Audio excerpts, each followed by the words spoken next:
why the New York Yankees just might not win the American League East in 2026. It's time for the AL East season preview.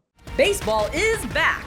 The Locked On Podcast Network presents the MLB season preview. All the biggest storylines and breakout stars for all 30 teams.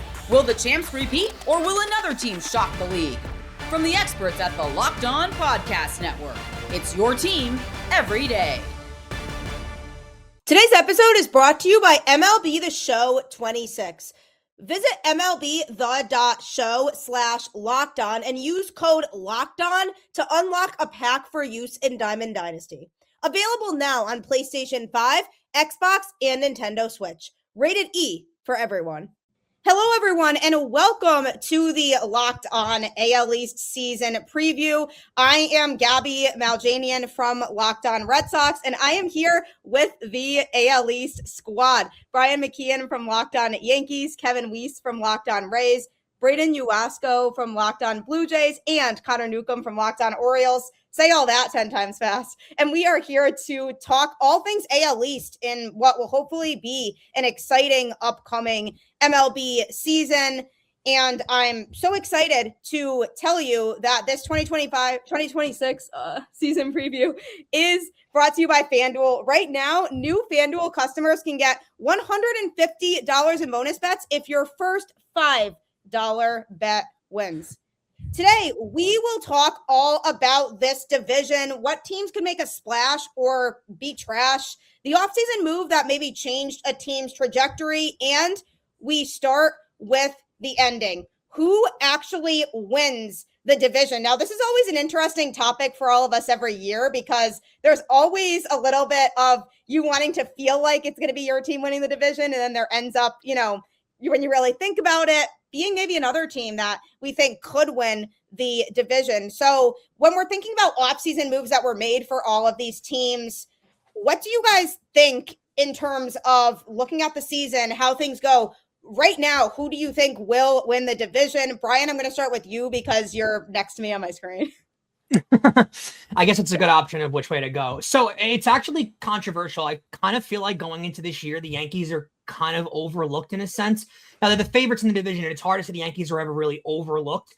But with all the talent in this division, I think it's going to be the most competitive division in all of baseball. So with all the talent in this division, I feel like people forget how good the Yankees have been the last few years and how good the Yankees pitching rotation is. Like every year, it's about offense, it's about home runs, it's about how many runs they're going to score. But the Yankees have one of the better pitching rotations in all of baseball. But you combine that with the amount of talent in this division, I don't think this division winner is going to have a lot of wins, to be honest with you. I think we see all the stacked rosters and we think, oh, this division winner is going to need to win 100 games from this division. I think you might need to win 90 because these teams are just going to beat each other up all year. It's going to be back and forth. There isn't a bad team in this division. If I have to say it, I hate to admit this. I think it's the Toronto Blue Jays who wind up winning this division this year, though. The offense is too good. The bullpen's too good. And the starting rotation they've made upgrades to. I don't love Dylan Cease, but I just think they're too good. And I think it's going to take like 92 wins, but I think they're too good and they're primed to repeat the division as division champs. Yeah, I'm going to pop in here, I guess. I had the Blue Jays so far down last year. I think I did have them making the playoffs, but like barely. A lot of Blue Jays fans didn't have them anywhere close. And I'm not bragging about that. That was a hot take from me on our hot takes episode.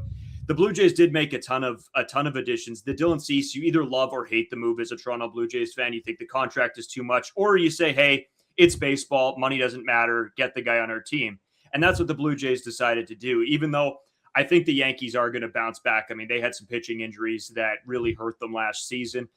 This year, they're going to be good. It's going to be a dogfight. I think realistically, you're looking at potentially 4 teams that realistically could make the postseason in the AL Beast. Yeah, absolutely. I definitely can't disagree with anything that you guys said. Toronto's still going to be really good. I mean, they went to the World Series last year. They did lose a couple of key players. I would be interested in seeing how things play out there in that regard. But they, to me, are going to be a scary team once again for everybody to have to face this upcoming season. And the Yankees, I mean, I'm not looking forward to the people they have returning and having to face them when they are healthy. That's just a deep team, and it's hard to deny that they have the talent to go all the way even, or at least win the division. And I think, I definitely agree with what Brian said too, that this division could be a dogfight. And, I'm definitely not sleeping on the Baltimore Orioles. I think that's a team that last year kind of had a down season. I think a lot of those players from last year who, we feel like maybe underperformed to their standards last year may bounce back again this year. I mean, this is a team that's not far removed from winning 100 games and being a playoff team too. So I'm definitely taking that into account as well. And the Rays always seem to find a way to be competitive too. And so this division, I think, is going to be pretty stacked. And, my gut feeling right now to me is that I feel like the Yankees are going to win the division, but Toronto, I mean, it could come down to a situation like last year where it came down to like the last day to decide who wins the division. I think it's going to be really competitive once again. Gabby, I'll definitely appreciate the Orioles shout out there, the first Orioles shout out of the night. I'm actually not going to pick the Orioles to win this division, despite the fact that, and we'll get to this, they may have had the best offseason if you say what they had coming into the offseason versus what they left with in the offseason. And they obviously made a big move they hadn't made before. We'll talk about that. This Yankee team, and I think I know, Brian, you're familiar with this. A lot of Yankee fans are upset that they're basically running it back in 2026. That's a lot of Yankee brain. This was the best offense in Major League Baseball, and Max Fried's awesome. They're going to get Garrett Cole back at some point. Carlos Rodon's going to be pretty healthy at some point early in the season. And the back half of that rotation, I think, is a lot more talented than people think. I mean, Heel won Rookie of the Year a couple years ago, and he might end up in the bullpen because that rotation is so good. And then you got Carlos Legrand throwing 104 with Ride, and I'm afraid for him to join the Orioles bullpen for Orioles hitters' sakes. And then, of course, you have the best hitter in the American League in the middle of that lineup. I think the one thing that could pull the Yankees back is if a guy like Trent Grisham, who has never really produced to that level and is getting a little older, if that comes back down to earth and Jason Dominguez is not maybe ready to step in there and Stanton still can't open a bag of chips, they might have a couple of holes in their lineup. But I think, again, I mean, I don't see anybody surpassing 95 wins, and it might even be lower than that. And I'm gonna take the Yankees in what I think will be a really fun race. Kevin, Connor, can you make the Rays case? Connor, just to go ahead. Just to jump in here, raise your hand if you're picking the Rays to win the division. Okay, yeah, I don't see any hands here. I agree that the Rays will not be winning the division. It's pretty much, in my opinion, a 4-horse race. I think you could make a case for either the Red Sox, the Orioles, the Blue Jays, or the Yankees. Really, the Rays, I think their best bet is trying to play spoiler for one or more of those teams. And really, I guess our win of the division would be being 500 this year, or one game on over 500. Now, it could help in a sense where if all these teams are beating up on each other and the winner of the division is, 89, 88 wins, then, maybe we can throw the Rays in the conversation if they have some sort of crazy push towards the end of the season. But entering the season, I think a lot of people have them being the cellar dwellers, which, I mean, it is what it is. We're in the AL East. It's a tough competition you have to deal with. Kevin, I would say this. If there's a team to make a surprise and somehow win 88 games, though, would it not be the Rays? Yeah. I mean, they do this all the time. Right. There's never been, I don't think there's ever been a year that I've come in saying, oh, you got to watch out for that Rays team. I mean, they are scary good. They are going to win the division easily. And then all of a sudden you turn around and the Rays have 91 wins at the end of September. It just, that's always the team that I feel like you can't, and especially maybe they won't win the division, but they're going to contribute to a lot of the losses that the 4 of the other teams in the division have.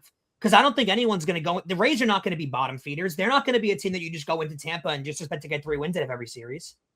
Yeah, that's huge. And the other thing too is the Rays, as many people know now, they're not playing in Steinbrenner Field anymore. They're back to their actual true home in Tropicana Field, which is a huge home field advantage, especially when you see some of the opposing defenses that roll in there and make a lot of mistakes just because of the dimensions of the Trop. So I think that's going to uplift things a little bit. And the Rays always find a way to, find some has-beens or some bit parts in free agency, and they kind of can usually piece it together.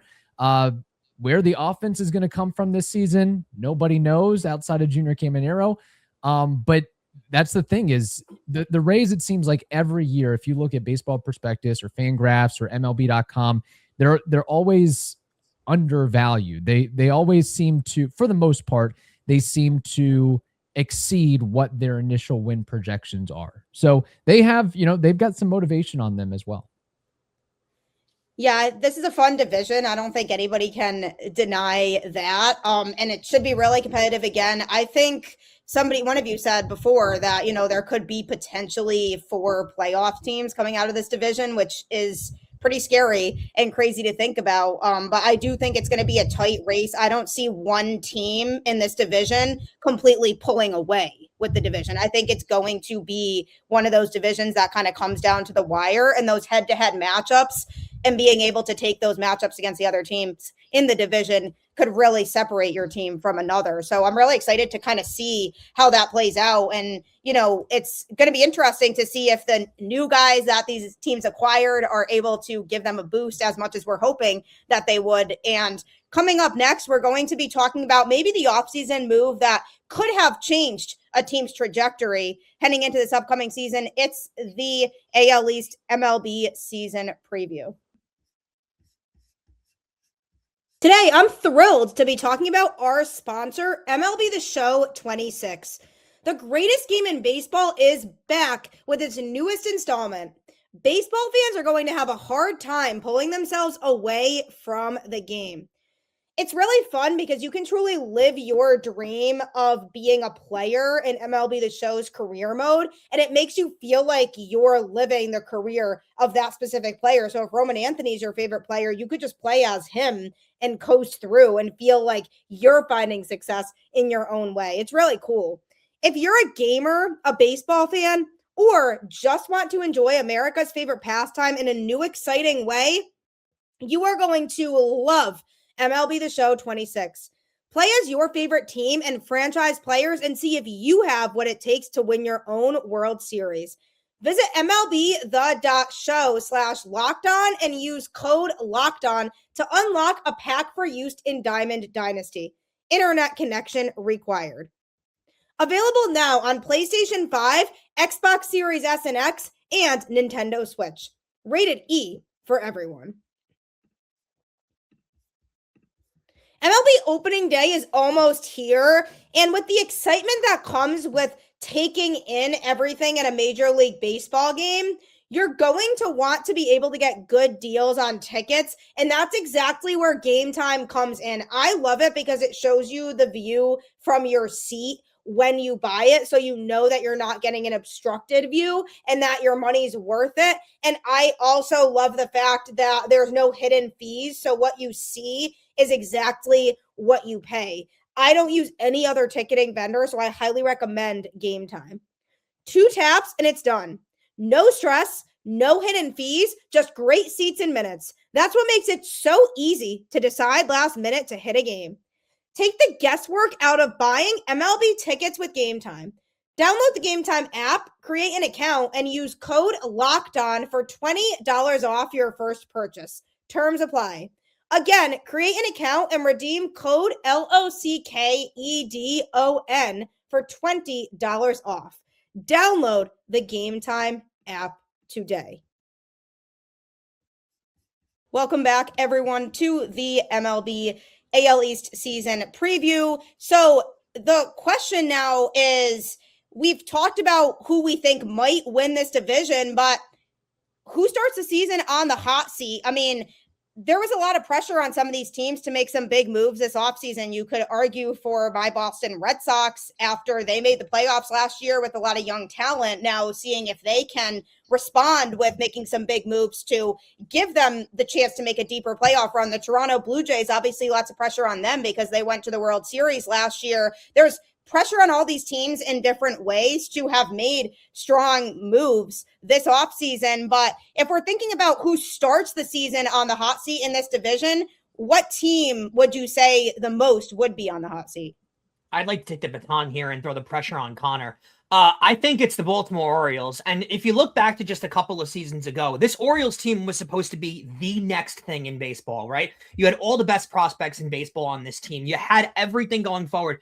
And then you have that 100-win season and you bottom out of the playoffs. And the next year, they're nowhere to be found. They get up to a terrible start and they played, to their credit, they played a lot better in the second half. But everyone was kind of wondering in that offseason, why were the Orioles not spending any money? Where was the chance to upgrade and to get a lot better?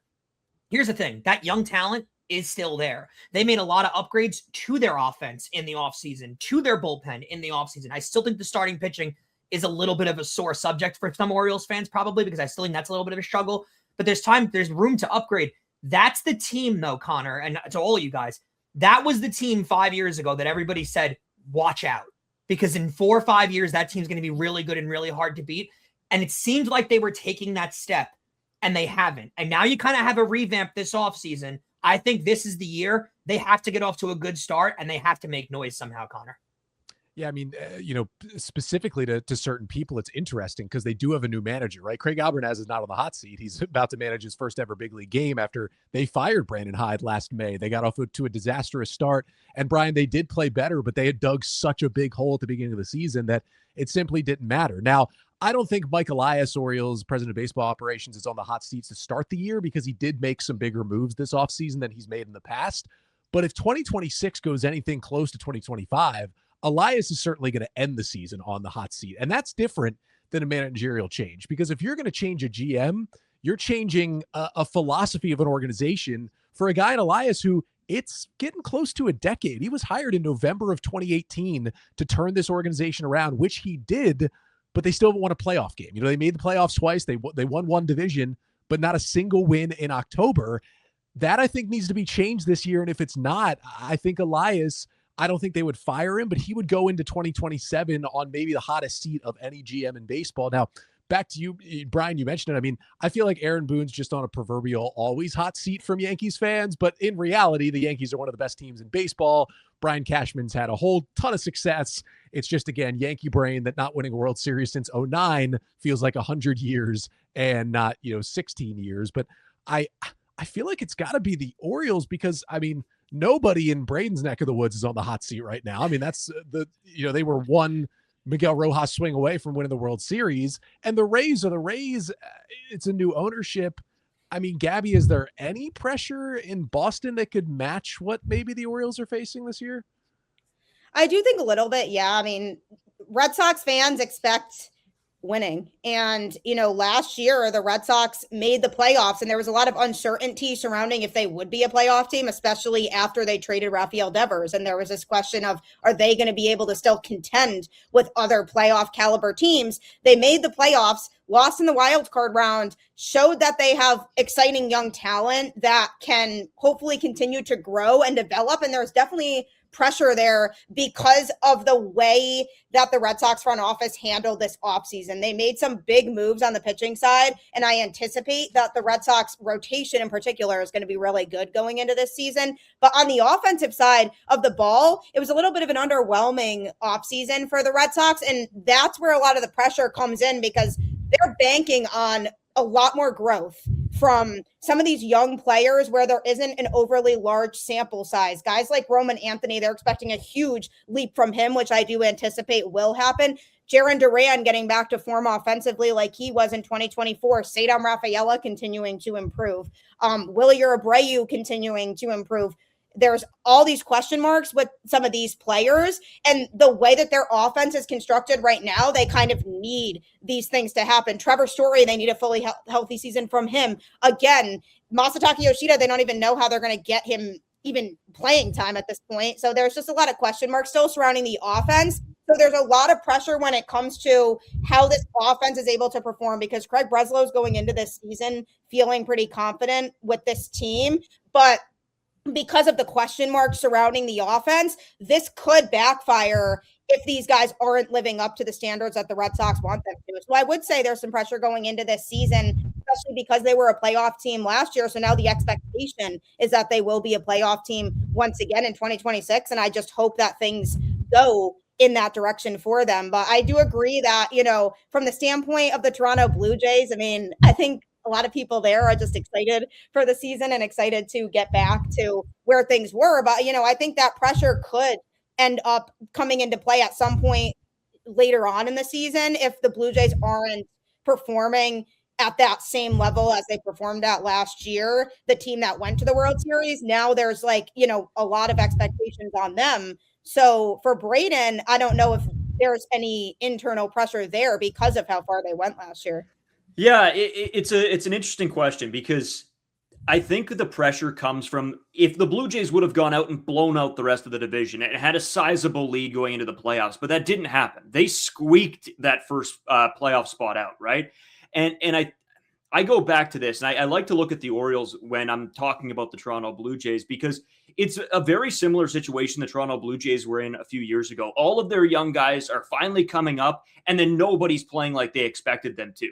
And then they go through a couple of years of real big-time struggle, and then they start to find their footing. A couple big free agent signings, and they get to the point where they were at. And now I'm sort of seeing that same sort of trend happen with the Orioles. So that's why I think, as a Blue Jays fan, I don't have a lot of pressure right now. I'm not feeling, because I know that the guys in the room have been there, have gone through things like that before. And Vladimir Guerrero Jr., George Springer, who are two massive leaders on that team. And that's not even talking about Kevin Gausman on the pitching side of things. But when I look at the Orioles, them getting Pete and signing him, I think, is a massive addition. And those young guys need that time, those hardship years where they have to go through it. They don't win a playoff series. Same thing as the Blue Jays. They couldn't win a playoff game to save their lives until this year. So as much as people are, maybe putting the Orioles to the side, I think they might be a team to watch. And that's why I think there are a lot of people in the hot seat, because you're waiting for those young guys to come all the way back up. Yeah, and just to add to the pressure in the hot seat discussion, is Kevin Cash on the hot seat for the Rays? No. Is Eric Neander on the hot seat for the Rays? No. However, it is a new ownership group, like it was mentioned. And while they have said publicly that, we trust in Eric and we trust in Kevin, you just don't know. Sometimes the way these rich billionaires are, their opinions and thoughts can change with how the wind blows. But aside from that, the Rays are, if they have another bad season, that would be 3 straight losing seasons. And the Rays fan base has been so used to winning, it's almost like that's kind of unacceptable, even when you look at the payroll and the fan support and all that. But the Rays are trying to get a new stadium, brand new stadium in Tampa for a couple $2 billion. And I think really the pressure is on the new ownership group to prove that, they can help put a winning product on the field and invest in the team properly so they don't get a reputation like Stu Sternberg. So that's all I would say on that front. If they have another losing season, I don't think Kevin Cash is going to get fired. I don't think Eric Neander is going to get fired, but there's a lot of optics here that the new ownership group has to deal with if they're trying to get and secure public financing and build the fan base back after all the mess with the Stu Sternberg ownership group. I would say this. I don't think necessarily any of these teams, like organizationally, from manager or GM, are necessarily under pressure to get fired. Like, all these teams have really high expectations this year, and barring complete disaster from any of these teams, which I don't think any of us expect from our own teams to have 60-win seasons this year, I don't think anyone's necessarily on the hot seat from that standpoint. But at least from my answer, from what I meant, is I think organizationally, the Orioles are under a lot of pressure. I think just in general, from where they've been the last 5 years to where they are now, like, it's pony up time for the Baltimore Orioles. It's time to start winning some ball games. I don't think anyone in this division, I mean, you guys can disagree with me, obviously, but I don't know if anyone in this division, when it comes to managers or GMs, are necessarily on a hot seat, barring like some kind of 60-win season or something crazy happening. Yeah, I totally agree with you there.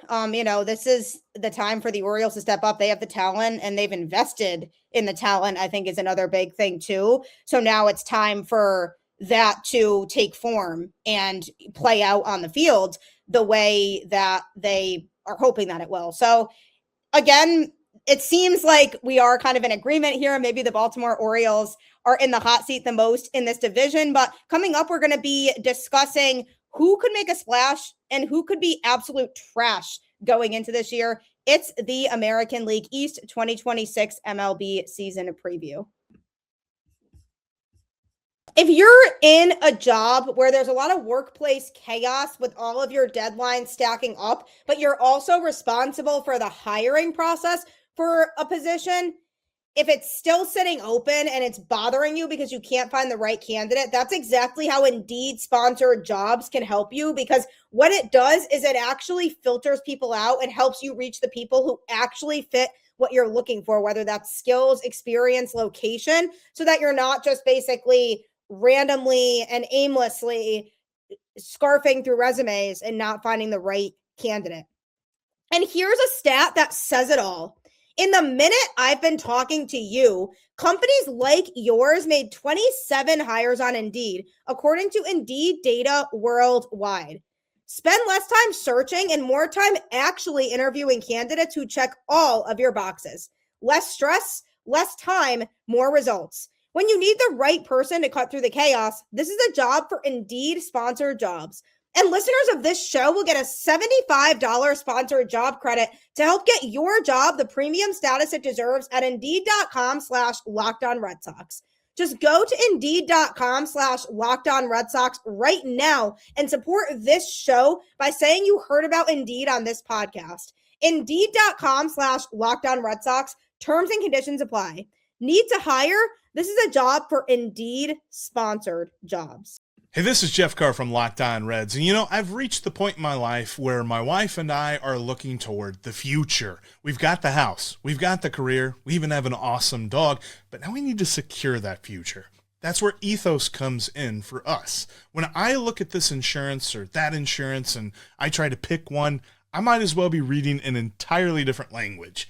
Ethos clears up the noise and gets me set up with exactly what I need, because Ethos makes getting life insurance fast and easy, and it's 100% online. You can get a quote in seconds, apply in minutes, and get same-day coverage. Protect your family with life insurance from Ethos now by going to ethos.com/LockedOnMLB.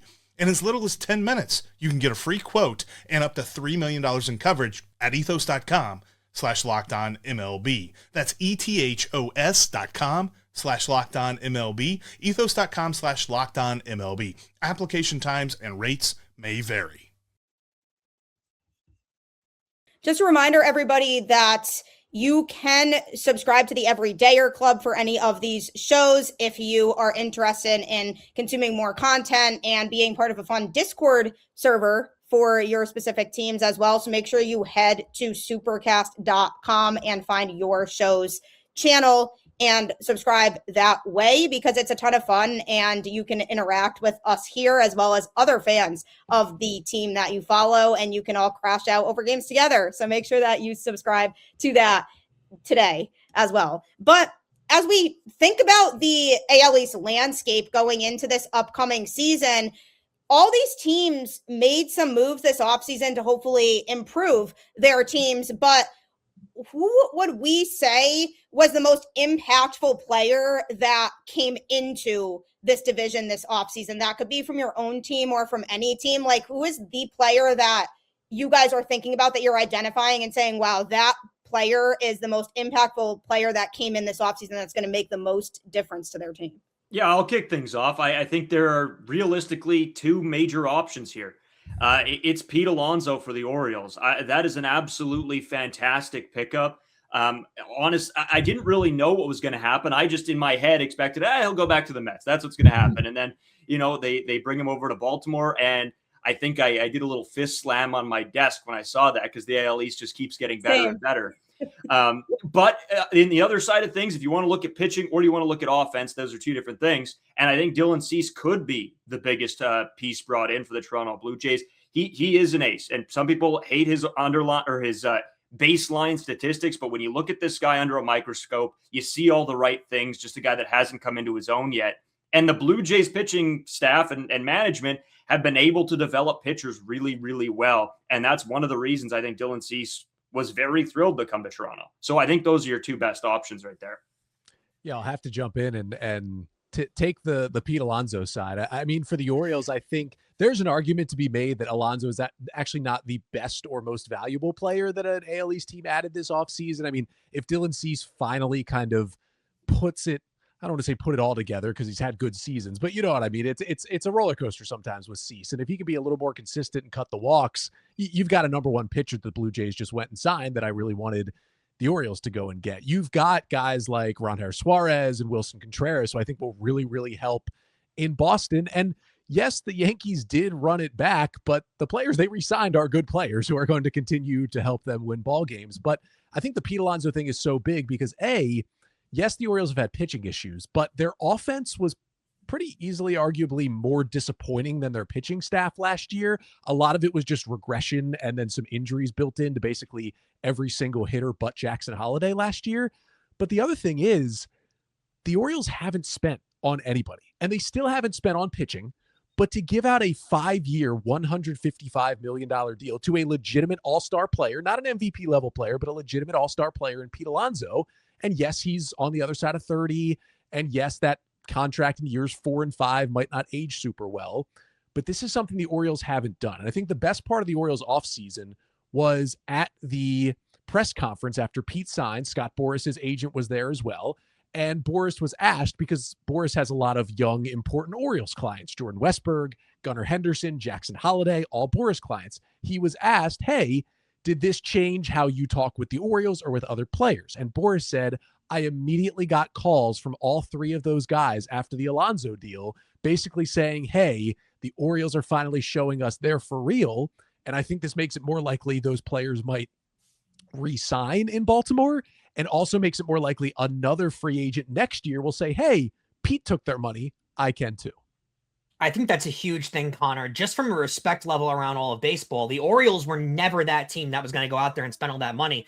And I think coming into like having that reputation now and starting to garner the reputation, like, hey, they're going to be able to spend money and they're willing to spend money, that alone gets free agents in the building to talk to you. Whereas in years past, like, no offense, Kevin, I don't think a lot of big-time free agents are walking into Tampa at least encouraged that they're going to offer up a big-time contract. Whereas if the Orioles get themselves into that conversation, that's a big deal. I would want to add this, and I was kind of alluding to it a little earlier. When it comes to additions, and the narrative around baseball is the fact that the Yankees didn't make any additions and they're running it back. I don't want to be the guy that, stands on this mantle, but, I'm going to. They're getting Garrett Cole back. They're getting a Garrett Cole. They didn't have him for all of 2025. That is an addition for 2026. It just is. That combined with Cam Schlittler, Cam Schlittler wasn't a thing until July. And quite honestly, he didn't get past AA last year. Nobody saw him coming to the point where he is now. So you have 4 legitimate ace level type pitchers. And if you want to include that's number 5. Plus, you're going to have all the bullpen additions the Yankees made, where they pretty much revamped their bullpen at the deadline last year, and they're all getting a full year in the Bronx. They're all getting a full spring training. They're all now in their own living situations in New York. It's just a change in scenery for all those guys. Plus, Carlos DeGrande, who's one of the top pitching prospects in all of baseball, that they're going to see out of the bullpen this year.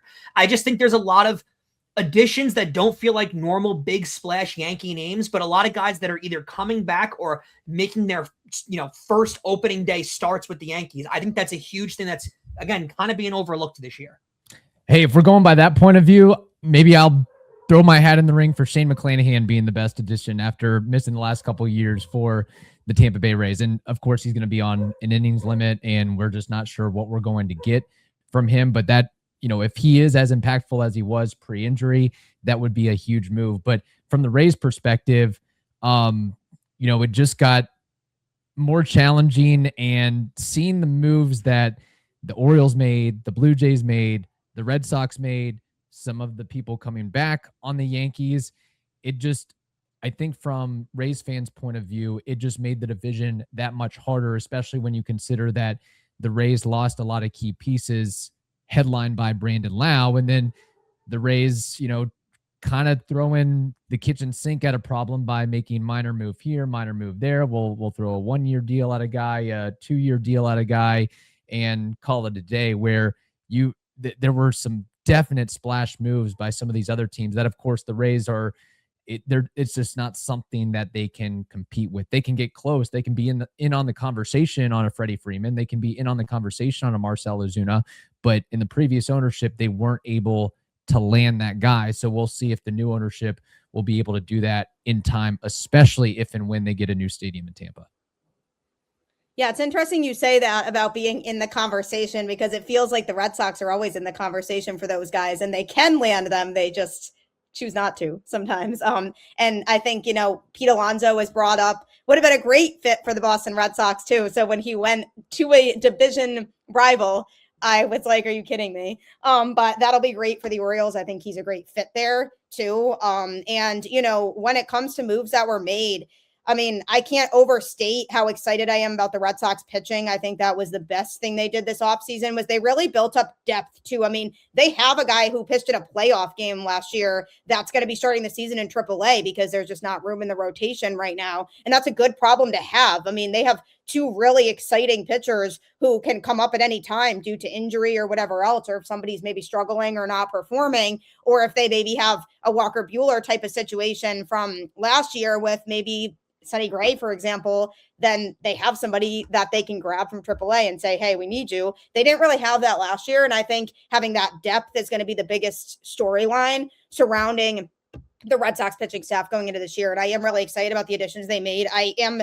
excited about Sonny Gray. I do have my concerns with his age, but he had a good season last year and I'm excited to see what he can kind of do. And he really doesn't need to be any better than, a number 3, maybe number 4 starter, depending on how Brian Bayo looks too, because getting Suarez, he's a good number 2. I mean, he will be a really good, nice addition behind Garrett Crochet. So I'm really looking forward to seeing how he fits in to the rotation as well. So the Red Sox pitching will win them games. It's just a matter of what can the offense do to keep up. And that's why, speaking of splash or trash, teams that could potentially win 60 games or teams that could, win a lot more games and people wouldn't be surprised either way. I mean, I think things could go that way potentially for the Red Sox. I mean, I think their pitching is going to keep them in it regardless, but if they can't score runs on top of that, that's going to also be a problem. They don't have a lot of home run power, at least from what we've really seen over the last few seasons. Although what the Red Sox players are doing in the World Baseball Classic and all the home runs being hit, I wonder where that all was last year.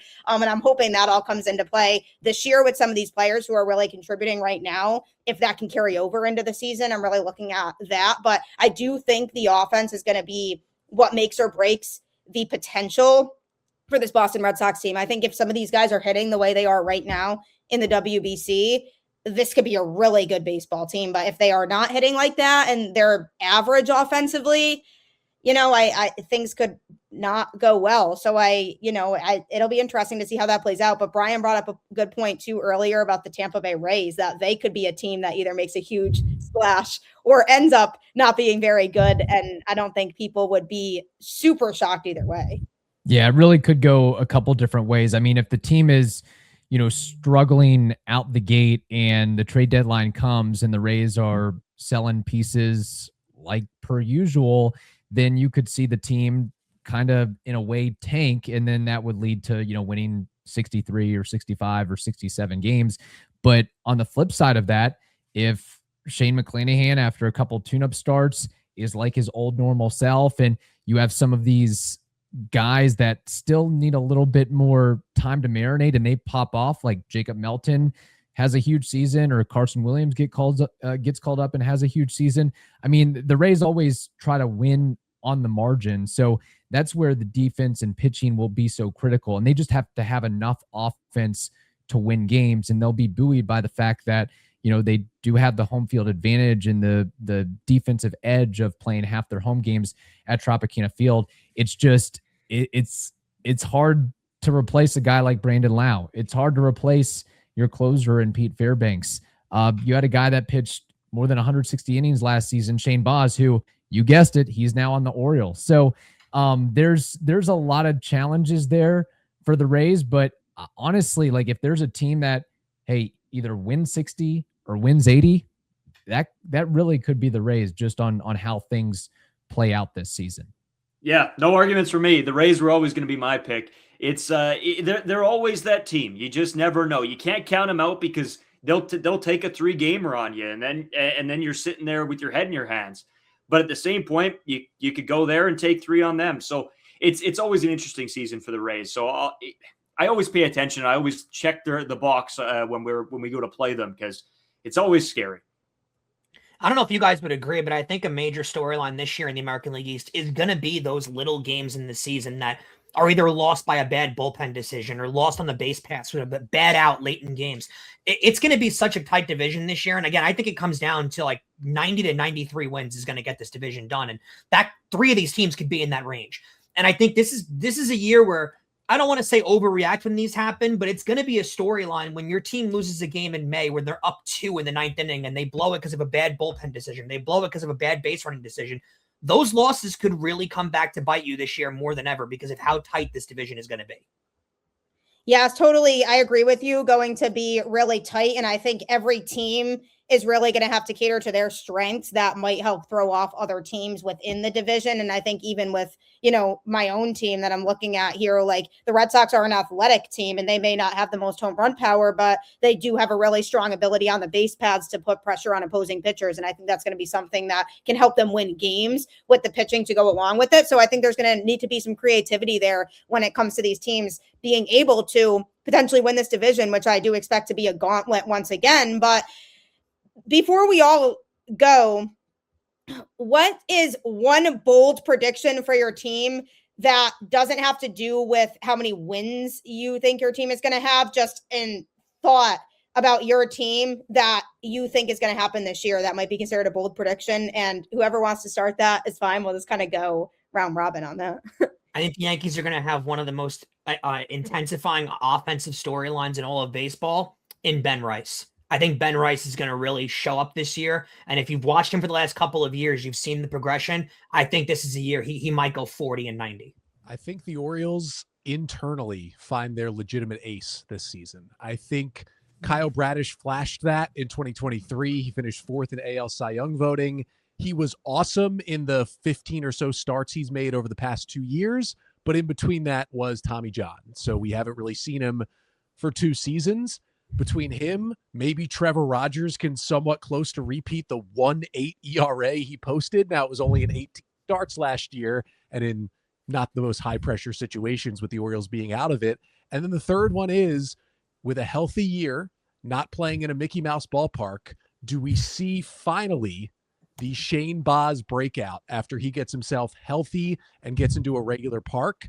I think one of those 3 things is going to happen to where, yes, the Orioles should still go after an arm at the deadline and next offseason, but I think you'll finally be able to say for the first time since, Mike Mussina, that the Orioles have a legitimate internal ace at the top of their rotation, and next offseason they'll be looking to add that really strong number 2 behind him. I just got 2 quick things for the Jays here. I think Vladdy will have a massive season if it's 35-plus home runs. But I think a sleeper pick here for anybody watching the betting sites, Dalton Varsho, if he has a fully healthy season, could very well hit 30 home runs as well. He's a guy that's just plagued with injuries lately, and when he is healthy, he's super streaky. So if he can get hot and stay healthy, you will see 30 home runs from Dalton Varsho. Then I have 2 bold predictions for the Rays. One is that Chandler Simpson, who may be one of the most exciting players in baseball due to his legs and bat-to-ball skills, he will break Carl Crawford's single-season stolen base record for the franchise. So I am expecting or projecting Chandler Simpson to get at least 61 stolen bases this season. My other bold prediction is that Junior Caminero will finish top 10 in AL MVP voting. He is really good. He's definitely an exciting young player to watch.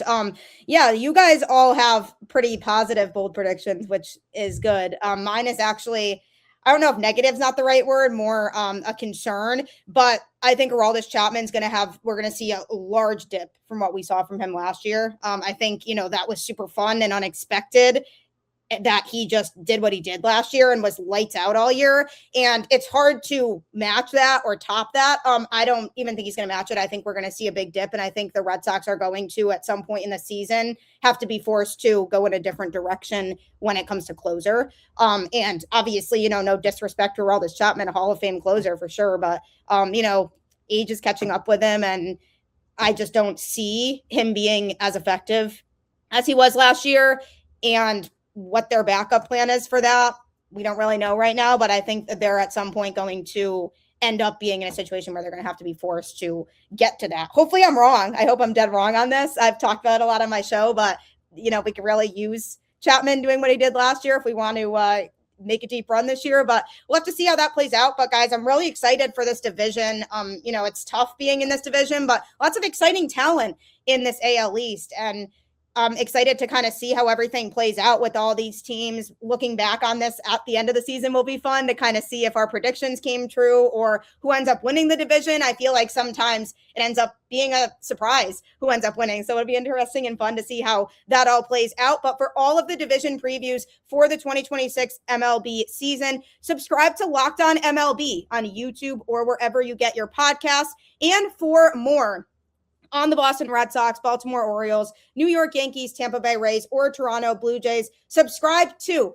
Locked On Red Sox, Locked On Yankees, Locked On Rays, Locked On Orioles, and Locked On Blue Jays on YouTube or wherever you get your podcasts. Part of the Locked On Podcast Network, your team every single day. Baseball is back. The Locked On Podcast Network presents the MLB season preview. All the biggest storylines and breakout stars for all 30 teams. Will the champs repeat or will another team shock the league?